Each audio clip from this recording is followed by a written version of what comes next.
What we try to do here is we're looking to give people the technique to cook meat in different ways rather than giving you necessarily a recipe or anything like that, because all recipes are a method, they're not giving you a technique.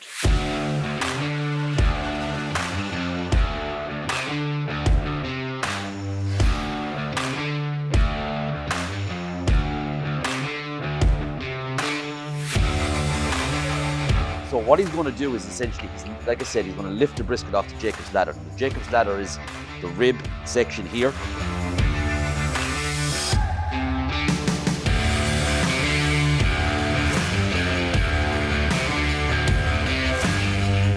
One thing with smoked meats is what you don't want to do is you don't want to rub the rub into the meat.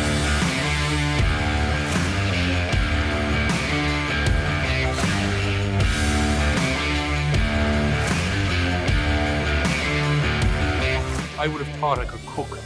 Really, what I was doing was getting food past a raw state onto a plate. That little bit of fine tuning to get restaurant grade food that we ooh and ah about in your house, and not just have something that will keep you alive on a plate.